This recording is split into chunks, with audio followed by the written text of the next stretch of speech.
शेतकरी मित्रांनो, मी कृषी तज्ञ अमरसिंह लोमटे सद्गुरू ॲग्रो सर्व्हिसेसच्या यूट्यूब चॅनलवर तसेच फेसबुक व इंस्टाग्राम पेजवर सर्व शेतकरी बांधवांचे सहर्ष स्वागत करतो।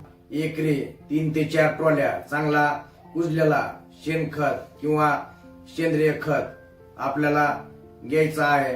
त्याच पद्धतीनं एका 200 लिटरच्या बॅरल मध्ये 200 लिटर पाणी घेऊन त्याच्यामध्ये 4 ते 5 किलो काळा गुळ, त्याच पद्धतीनं 2 kilo Trichoderma, 1 kilo Pseudomonas, 2 litre NPK जीवाणू, 1 लिटर EM द्रावण, त्याच पद्धतीनं 1 ते 2 बॉटल वेस्ट डिकम्पोजर, त्याच पद्धतीनं त्याच्यामध्ये 200 ग्राम मायक्रोरायझा मिक्स करायचा आहे। त्याच पद्धतीनं त्या बॅरल मध्ये 1 ते 2 लिटर ताक किंवा दही टाकायचं आहे। सर्व मिश्रण एकत्रित करून 2 रात्र सावलीला भिजत ठेवायचं आहे। त्यानंतर हे 200 लिटरचं द्रावण आपल्याला 4 ट्रॉल्या शेणखतावर समसमान फवारणी करून घ्यायची आहे आणि सर्व खत आपलं एकत्रित मिक्स करायचं आहे। त्याच पद्धतीनं 2 दिवस त्याला प्लास्टिकच्या पेपरने झाकून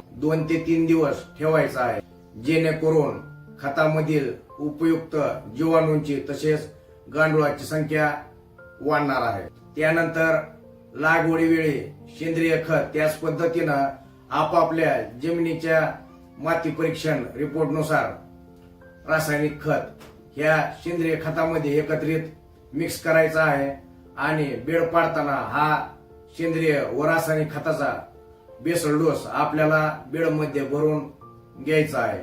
तर सुरुवातीला हा स्ट्रॉंग बेसल डोस तयार करणं अतिशय गरजेचं आहे। तर उदाहरणादाखल मी तुम्हाला एक रासायनिक खताचा बेसल डोस सांगतो।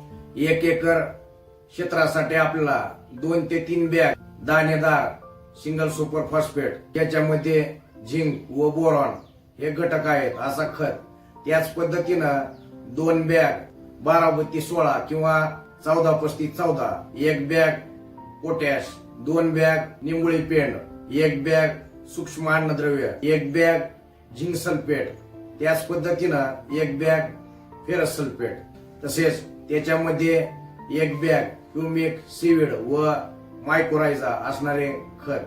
तर हा सर्व खत सेंद्रिय खतामध्ये एकत्रित मिक्स करायचा आहे आणि बेड तयार करत असताना बेडमध्ये भरून घ्यायचा आहे। व्हिडिओ आवडला असेल तर व्हिडिओला लाईक करा, चॅनलला सबस्क्राईब करा।